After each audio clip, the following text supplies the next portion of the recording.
તો રાજકોટના ભગવતીપરાના ત્રિશુળ ચોકમાં નજીવી બાબતે બે જૂથો આમને સામને આવી ગયા અને ઘર્ષણ સર્જાયું હતું। ગત રાત્રે સાંકડી જગ્યામાં હોલિકા દહન કરવામાં આવ્યું। તે સમયે ત્યાંથી પસાર થવાની જગ્યા ન મળતા ઉગ્ર બોલાચાલી બાદ બે જૂથ આમને સામને આવ્યા હતા। ઘર્ષણ સર્જાયું હતું, જો કે પોલીસના ધાડેધાડા ઉતરી આવ્યા હતા। સ્થાનિક પોલીસ, એસઓજી, ક્રાઇમ બ્રાન્ચ સહિતનો કાફલો ઘટના સ્થળે પહોંચ્યો હતો। ડીસીપી સહિતના ઉચ્ચ અધિકારીઓ પણ પહોંચ્યા, તેમજ 3 શખ્સોની પોલીસે અટકાયત કરી છે।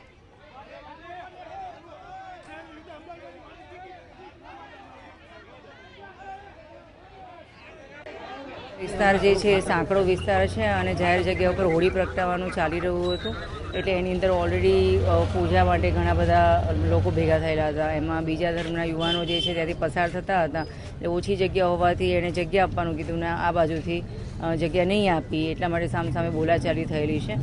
એમાં 3 જણને ઓલરેડી પોલીસે ડિટેન કરેલા છે અને પૂછપરછ ચાલુ છે। હાલમાં શાંતિપૂર્ણ માહોલ છે।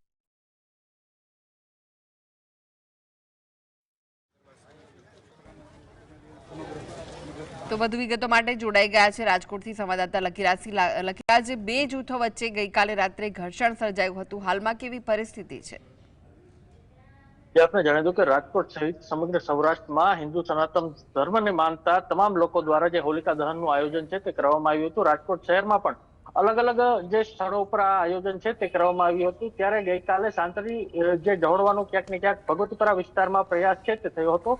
ભગવતીપરા વિસ્તારમાં આવેલ ત્રિશુલ ચોકમાં હોલિકા દહનનું આયોજન છે તે કરવામાં આવ્યું હતું એક સમુદાય દ્વારા। ત્યારે અન્ય સમુદાયના લોકો છે ત્યાંથી પસાર જે થતા હતા તે દરમિયાન તેને જગ્યા ન મળતા તેમના દ્વારા જે હોલિકા ખસેડવાનો જે વાત છે તેવી કહી હતી, જે સ્થાનિકો દ્વારા ચર્ચા છે।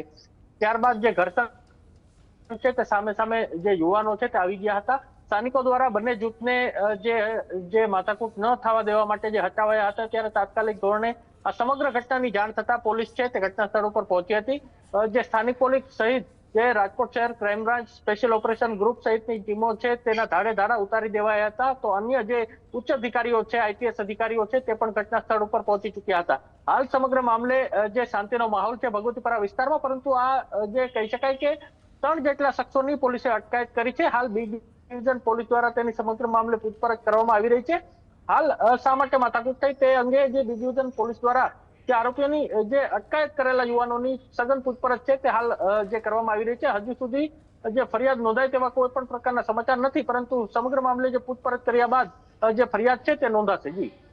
જી, હાલમાં તો શાંતિપૂર્ણ માહોલ છે, પરંતુ શું હાલમાં હજુ પણ ત્યાં પોલીસ બંદોબસ્ત ગોઠવેલો છે ખરો?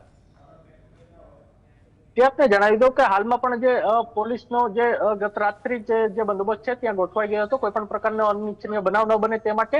તો બીજી તરફ જે કહી શકાય કે 3 શખ્સોની એટલા માટે જ અટકાયત કરી છે કે કોઈ પણ પ્રકારનો અનિચ્છનીય બનાવ ન બને। તો બીજી તરફ કહી શકાય આ જ વિસ્તારમાં જે 1 થી 1.5 માસ અગાઉ આ પ્રકારની જ માથાકૂટ છે તે થઈ હતી। જે રિક્ષા ચાલકને જે અન્ય યુવકો દ્વારા જે માર છે તે મારવામાં આવ્યો હતો।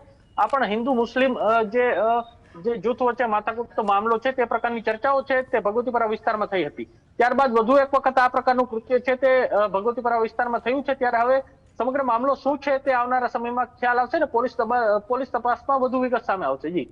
જી, આભાર લકીરાજ માહિતી આપવા માટે।